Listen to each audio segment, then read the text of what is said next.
Ici, il y a des points importants à en tirer. Déjà, le peuple cité dans le verset 8 croit en l'existence du Créateur.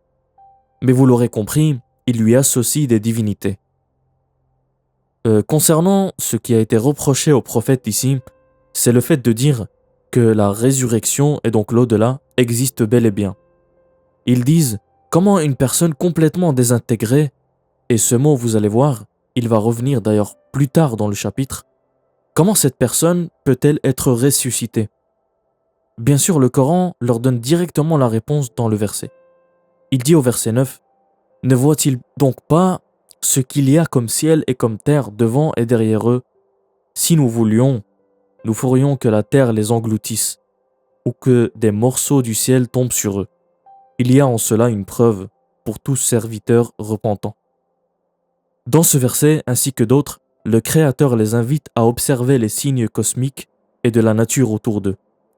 Comment ils expliquent alors qu'une terre morte, après avoir été touchée par une tornade dévastatrice par exemple, ou une catastrophe ou une sécheresse, puisse-t-elle être ravifiée par la pluie qui est une miséricorde de Dieu, de sorte à ce qu'un jardin pousse alors qu'aucune trace de son existence était là?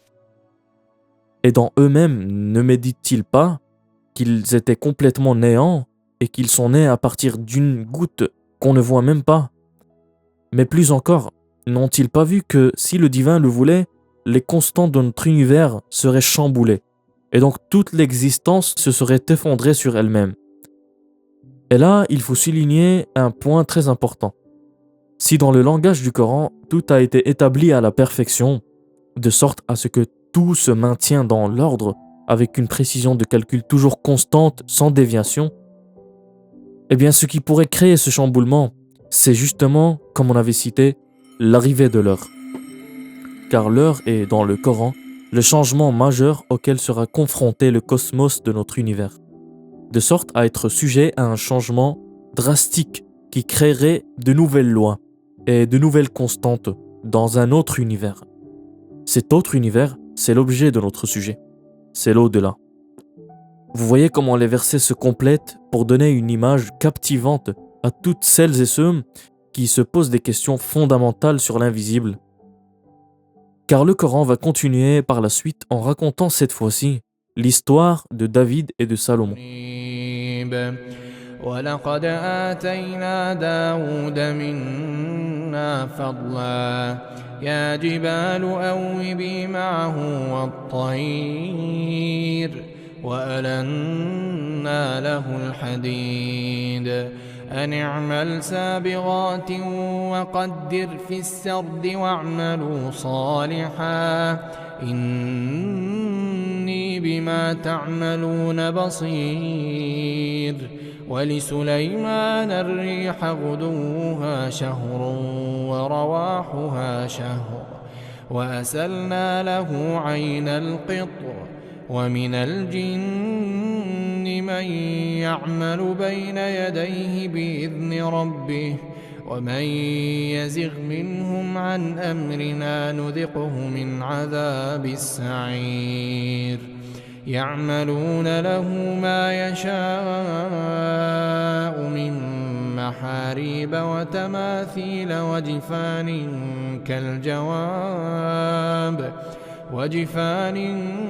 كالجواب وقدور الراسيات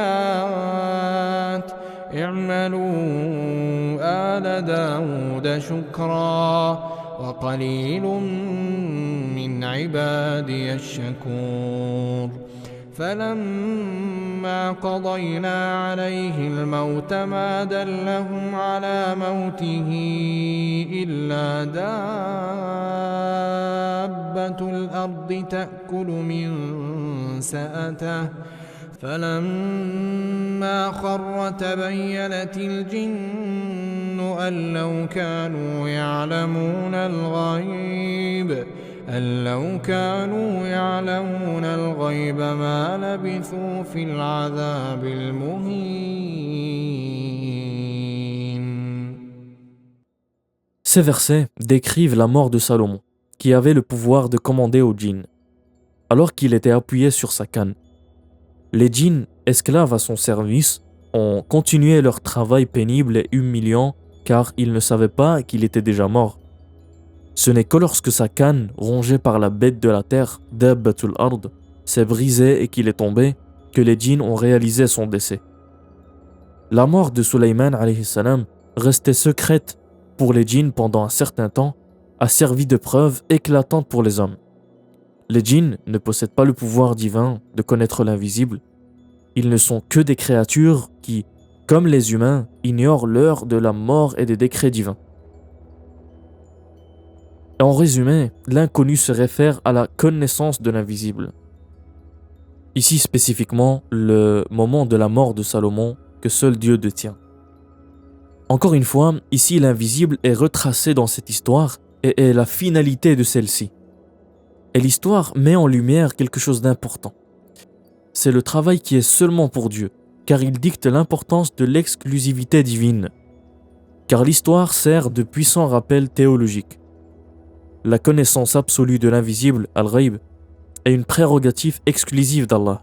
Le message global est que l'histoire enjoint les croyants à ne se fier qu'à Dieu et à ne pas chercher la connaissance de l'avenir ou du destin auprès de créatures, sorciers, diseurs de bonne aventure, etc.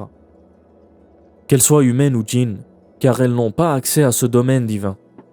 Elle clôt ainsi l'histoire en insistant sur la fragilité de toutes les créatures face à la puissance et la connaissance infinie du Créateur. Ensuite, c'est l'histoire de Saba qui sera racontée et voici le signe de celle-ci. لقد كان لسبإ في مسكنهم آية جنتان عن يمين وشمال كلوا من رزق ربكم واشكروا له بلدة طيبة ورب غفور فأعرضوا فأرسلنا عليهم سيل العرم وبدلناهم بجنتيهم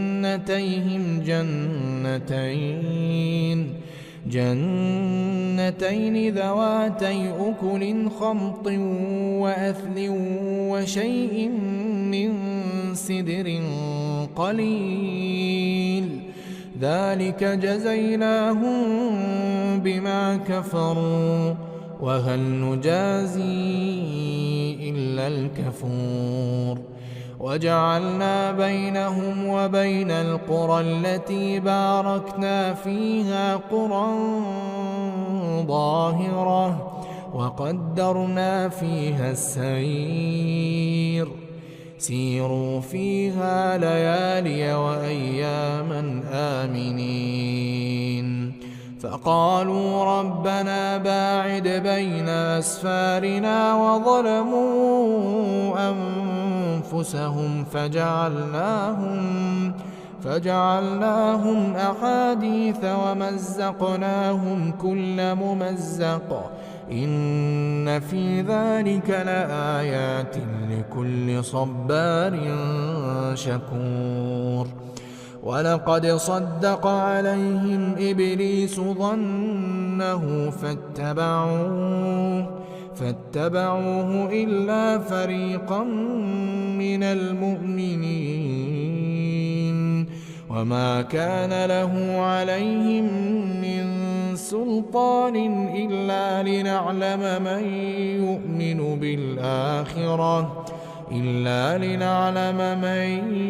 يؤمن بالآخرة ممن هو منها في شك وربك على كل شيء حفيظ. Les gens de Saba jouissaient d'une bénédiction apparente et visible car il y avait les deux jardins, la sécurité, l'abondance, etc. Cependant, leur destin, le châtiment, était une réalité cachée, ghaib, invisible, que seul Dieu connaissait et qu'il a manifesté au moment opportun. La destruction est la sanction visible de leur mécréance, l'acte visible, et de la justice divine, le décret invisible. Ici, vous remarquerez que le décret invisible n'est qu'une conséquence logique de leur invocation.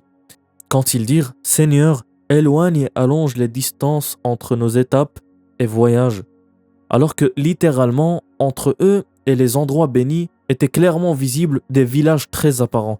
La cité était unie et ils pouvaient parcourir des jours et des nuits dans la sécurité totale et pouvaient jouir de l'abondance des richesses grâce à l'union de leur pays.